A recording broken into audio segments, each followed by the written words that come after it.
Okay, NXT War Games 2020, or NXT TakeOver War Games 2020. Sorry, it's late. Just finished watching the show, and still kind of a mixed bag as to my feelings on NXT right now. I've got some, again, it's a lot of the same problems I've been having recently with it. But let's start things off with the first match, which was the Women's War Game match, featuring the team of Shotzi Blackheart, Ember Moon, Rhea Ripley, and Io Shirai against the team of Candice LeRae, Toni Storm, Dakota Kai, and Raquel Gonzalez. Team Shotzi had the person advantage in this case. So, anyway, starting things off were Ember Moon and Dakota Kai. Kai, was landing kicks. Moon would fight back a little bit. She, early on, Dakota Kai hit kind of like a reverse Pele, for lack of a better term. Instead of a backward flip, she did a forward flip into the kick. And then Ember Moon hit a discus punch and then a superplex. Suplexed Kai into the cage, and that was right as the time was expiring and Shotzi Blackheart entered. Shotzi hit she grabbed some weapons out from under the ring in a toolbox. And she also had a new tank, I should point out. She also had a new tank for entrance that they all rode in on. And it fired like a Nerf ball at the cage. Anyway, Shotzi hit a dropkick through the ropes. Shotzi and Ember hit an electric chair missile dropkick combination on Kai. And that was just as Raquel Gonzalez entered the ring. And she started clearing house. And Kai hit a springboard lariat onto... Rhea Ripley was the next one out after that. Boy, what did I write here?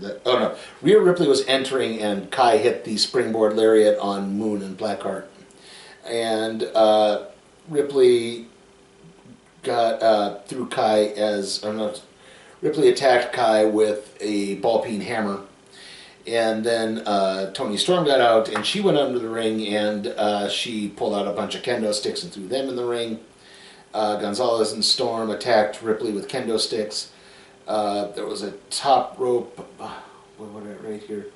A top rope bulldog superplex combo, and that was when Shirai tried to started putting she was trying to enter the ring, and she grabbed some ladders and slid them in.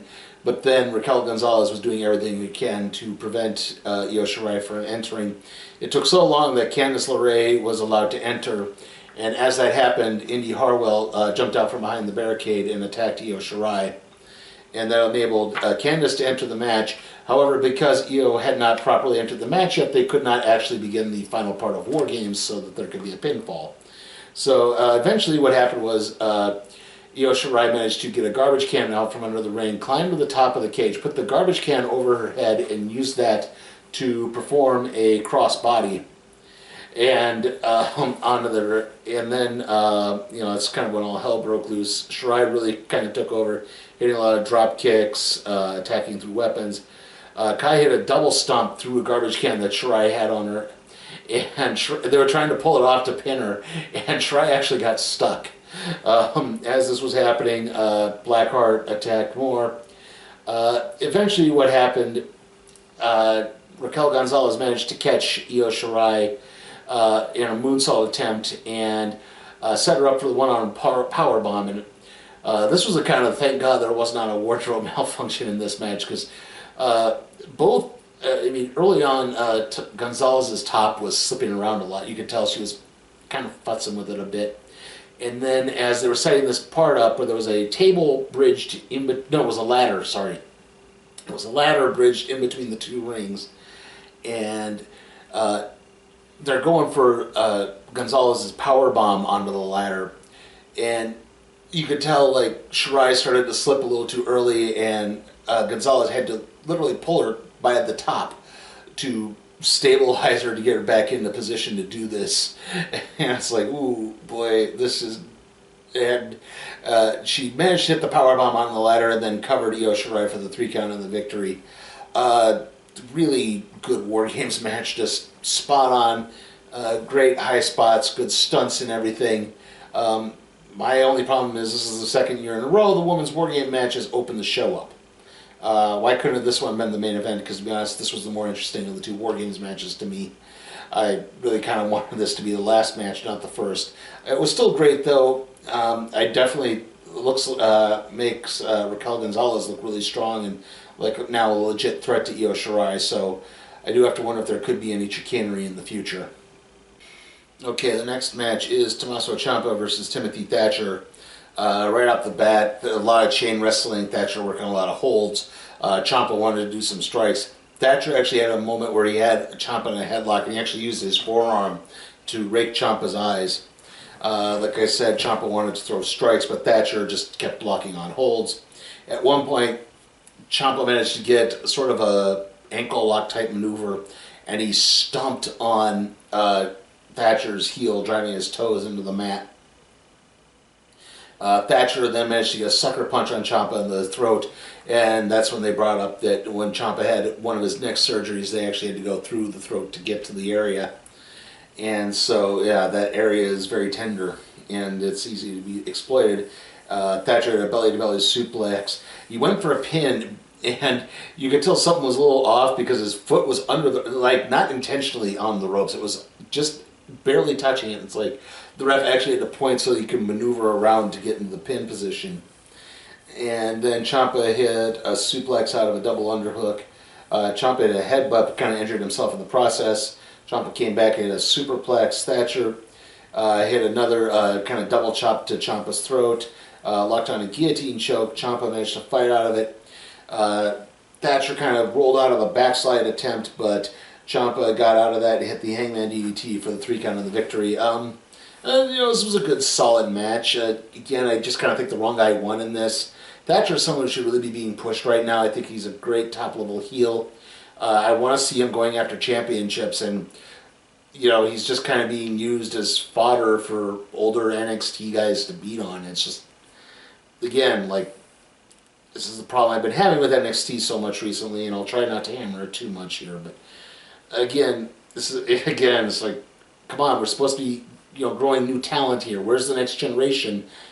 How can I believe in the next generation when they're not allowed to beat the old generation, and the old generation should be moving on? Anyway, let's move on to the next match, which is the strap match between Dexter Loomis and Cameron Grimes. Sorry. Right off the bat, Cameron Grimes did not want to use the strap that was the official strap. He had his own, and basically he was using this as a chance to sneak attack and attack Loomis before the strap could even be attached. They beat each other around, but eventually Loomis managed to fight back. He had a Thez press, and then gave him enough time to slip on the strap from Cameron Grimes. So that was now the official strap. Loomis beat... boy, that's hard to say. Loomis beat Grimes with the strap repeatedly. Grimes managed to try to escape through the crowd, but he got yanked back. But eventually, Grimes got back. He yanked Loomis into the barricade. He whipped him over it. He managed to hit him with a couple times. At one point, he took the other strap that was supposed to be the official one and pulled that out of the bag and put the bag over Loomis as a blindfold, so that way he can't hypnotize Grimes with his stare. But Loomis came back and blindfolded spine buster, only for Grimes to then pull him into the cage support. Grimes hit a German suplex into the turnbuckle. Loomis fought back, tried to hit a top rope move, but Grimes pulled him off. Grimes tried to set up a chair to hit his big flying knee attack, but Loomis caught Grimes, pulled him into the chair head first, and then used the strap to lock on the Anaconda Vice, and Grimes passed out. So Dexter Loomis wins. Again, this is how you should be doing this. We have 2 guys who are part of this new generation of NXT. They both are made to look credible. They're not made to just be fodder for the older guys to beat on. This is what they need to be doing. They need to be grooming these guys to eventually become champions someday. And I do kind of, at least, like I said, I've been high on Grimes for a while. And yeah, Loomis maybe not so much. I'm not entirely sure what the whole Dexter Loomis thing is. Like, I get it's a serial killer reference, but still, it's still kind of like, what is... I mean, I guess he's a babyface just because he's been going after heels, but that's all I can say. And, yeah, so, like I said, but at least makes both guys look credible, like they could maybe do something with them. And that's what they need to be doing right now. Okay, our next match is the North American Championship Triple Threat match. Leon Ruff versus Damian Priest versus Johnny Gargano. And right now is where we started to have a lot of production errors. I mean, obviously the audio issues are still persisting. I guess I'm kind of glad to find out I was not the only one who's been experiencing these things. So at least that's going for me. I mean, at least with the NXT ones, I could just set it to Spanish and I still hear English. Anyway, but that wasn't the only thing. Like, they played the whole vignette for the thing where, you know, Gargano beats Priest because someone in a ghost-faced mask attacks Priest during a match, but then Gargano stupidly puts his championship up against Leon Ruff, and then Priest interferes, allowing Ruff to win, and they're saying, oh no, Ruff was a fluke, but Ruff wants to show that he's a worthy champion, and da-da-da-da. And then they come back and Damian Priest is already standing in the ring. And it's like, so you either A, intentionally skip Damian Priest's intro, which means you're tipping off that he's not going to win, or you B, stupidly skipped over Damian Priest's intro, tipping off that he's not going to win. So yeah, right off the bat, it's like Gargano was chasing Ruff, but then Priest was chasing Gargano. Gargano managed to throw Ruff into the corner. Ruff came back in a springboard into a head scissors, but then Priest immediately threw Ruff out of the ring. Every time that Leon Ruff tried to attack Damian Priest, it's like it just would not. It's like, why are you doing this? Like, just let me beat him up. Just let me beat up Gargano. And it's like, he really didn't want Leon Ruff to really be a part of the match, basically. And at one point, Ruff tried to hit a crossbody off of the entrance ramp, and Priest caught him and converted that into the Razor's Edge, which he sent Ruff into the barricade, and the refs came out to take Ruff to the back. Gargano then hit a tornado DDT on the outside of the ring. Priest fought back in an enziguri and followed with a lariat. Eventually Leon Ruff came back. He hit a big crossbody. He jumped off of Priest onto Gargano from there. Ruff hit a cannonball, hit a corkscrew into a cutter, got a 2 count. Priest hit a flatliner on both men. Basically the climax of the match, if you could call it that. The ghost faces returned. First there were 2, then there were 3, and eventually there were 6. And they attacked Damian Priest. As this was happening, Ruff tried to get a crucifix pin again, but Gargano fought out of it. Eventually a 7th ghost face came out and attacked Priest with a lead pipe. And again, Ruff tried to get a sneaky pinfall, but Gargano hit a super kick and then his slingshot DDT for the 3 count of the victory. I'll get to who this 7th ghost face was, but yeah, the match overall, it did a good job of telling the story. I did kind of like the role Damian Priest was playing, where again he's trying to beat up Johnny Gargano, and he's just like, he doesn't really want to deal with Leon Ruff. And so every time it's like he's just treating this as like, don't make me hurt you, just leave me alone and let me do my job. And that worked really well. Ruff did come across as a pretty worthy champion because he was allowed to hit some moves. They weren't all entirely fluky things. Like I said, that corkscrew cutter was pretty legit. But again, it's like, again, I'm tired of Johnny Gargano. It's just, this has been done. He's now a 3-time North American champion. Like, remember when NXT used to have only 1-time champions? It's just, it feels so retready and just, again, not fulfilling. But I guess now we have this wrinkle with the new Ghostface, because as they were showing the replays, they then cut back to reveal that the Ghostface guy was Austin Theory. he did not unmask. He was already unmasked and just standing there on the entrance ramp.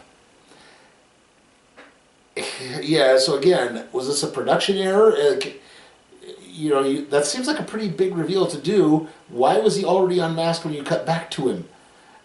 Like NXT is usually better than this. That was just aggravating. Like I said, I guess now they're finally doing something with Austin Theory because he's just been this weird ether. I mean, a guy who was competing in a match at WrestleMania this year, which, I know this was the weird year for WrestleMania, but again, it was like he was in a WrestleMania match this year. He was in Seth Rollins' faction. He's back down in NXT. He's in the Cruiserweight division. It probably would have meant something more if he had ever been made to look credible, and he never really was. So yeah, this just sticks in my craw. Okay, and so now we are at our main event for the evening, the War Games match, the men's War Game match to be more precise, between Pat McAfee's team of Pat McAfee, Oney Lorcan, Daniel Burch, and Pete Dunne against the Undisputed Era. I think you all know who's in that by now. So anyway, Team McAfee has the advantage. They opened up with Kyle O'Reilly and Pete Dunne. Basically, the story of this match was whenever the McAfee team wanted to send someone in, McAfee wanted to go in the match, but other guys were wisely holding him back to try to, because he's obviously just not quite ready for prime time in terms of training yet. I mean, I guess that was my big problem. I know a lot of people loved that match between him and Cole, and it wasn't bad. I think I crapped on a little too much, but it was so high spot heavy. It was high spots for sake of a good story instead. I would have rather had a better storytelling bit, and McAfee never came across as a legit threat, and this worked a lot better in this case. Right off the bat, Dunne got the upper hand early on because he caught O'Reilly in between the ropes and locked on a triangle choke. Lorcan came out next. He and Dunne got an ankle lock DDT combination. Bobby Fish was out after that. Fish suplexed Dunne into Lorcan. Then, they got Lorcan in between for some kicks. Burch was out next, and he was the one who got weapons. In this case, it was cricket bats. And yeah, again, this is probably where I have another little problem for the match. You're starting to go carbon copy with the women's match at this point, because it's like, this is the person who's going to bring in weapons, and then the next person also brings in weapons. And it just kind of got a little over the bat. Roderick Strong was out next. He hit Dunne with a backbreaker. McAfee was out last for his team. He grabbed a bunch of tables from out for, like, it was supposed to be 4 tables that had the 4 members of the Undisputed Era on it, but they forgot one. It's like somehow the Adam Cole one got in the ring, even though I don't remember McAfee pulling it out. And then Cole came down to the ring, and he grabbed more weapons. He grabbed some chairs. He grabbed a fire extinguisher, which he used to blind everyone except McAfee. At this point, Cole was going after McAfee like the whole time. McAfee got him with a chair a couple of times. O'Reilly managed to distract McAfee long enough for Cole to come back and hit him. But then, just when it looked like the Undisputed Era was starting to get the upper hand, McAfee chop blocked Cole. But then McAfee, but the Undisputed Era fought back again. They managed to corner McAfee and managed to get their licks on him. But then the other guys attacked, and McAfee hit a swanton off the top of the cage. McAfee, as this was happening, Dunne and O'Reilly got kind of isolated. Pete Dunne kept trying to hit the bitter end on O'Reilly. And O'Reilly kept trying to lock on some type of submission hold. Eventually, Cole managed to interfere and got the Panama Sunrise on McAfee, but only got a 2 count because Dunne broke it up. Dunne then grabbed a chair, set it up, and then hit the bitter end, which drove Adam Cole's neck into the top of the chair. But Roderick Strong interfered at the end of Heartache on Pete Dunne, and as this was happening, Oney Lorcan interfered just enough for Bobby Fish, I think, to knock him down and the chair to land on Lorcan's head, and that enabled Kyle O'Reilly to hit a flying knee threw the chair on Lorcan for the 3 count of the victory, so the Undisputed Era wins. Okay, like I said, this match, I mean, it had its moments, but I liked the women's match more. I think it had a better story. I think it told a better story. I will say this, I do like that they do seem to be building Kyle O'Reilly is probably usurping Adam Cole here at some point. I mean, at least, I mean, I know O'Reilly's been there a long time, so it might seem a little hypocritical, but I do like that they're grooming him to be a singles champion at some point, and he probably should be. Again, he's coming, much like Timothy Thatcher, I think he comes across more like, hey, we could do something more with this. And you know, if the time comes to break up the Undisputed Era, then they can do that, and O'Reilly can be strong. So I do like that he kind of got the pinfall in this one. I do like that they knew to work McAfee in a little bit better. Again, like, if he wasn't involved in anything, he was staying back. He was doing his best to stay out of it. So smart move. So that when he did do a move, it meant a little bit more, and he knew it told a better story. Again, I preferred the women's match more though, because I thought that did a much better job of doing everything, and I think it did a better job of furthering angles. Like I said, can we please not have Pat McAfee again for a while? Again, let's and I guess, you know, not having the NXT champion involved in any way kind of also puts this weird flux in everything. I mean, the tag champs were involved, and I mean, there was only one title defense on this whole show, and even then, that title defense got mauled by production errors. So, yeah, again, there's little things that are just kind of souring me on this, and I mean, overall, it wasn't that bad a show, so I'm not entirely crapping on it here, but yeah, I'm going to be giving NXT TakeOver War Games 2020 a B.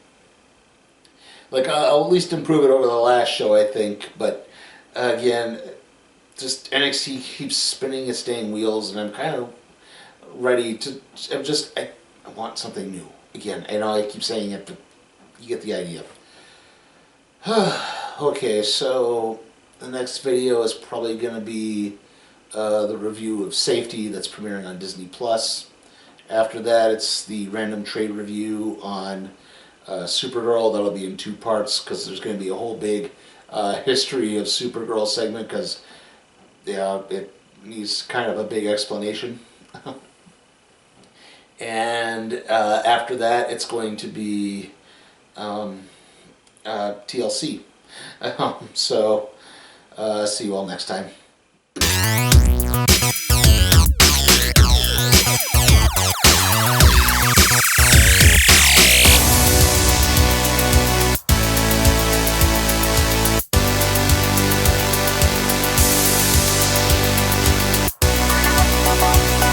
Hey guys, remember to check out my Patreon at patreon.com/SleepyTimeForCat Productions, where you can help me expand my wrestling coverage to stuff beyond WWE, NXT, and the occasional AEW free show.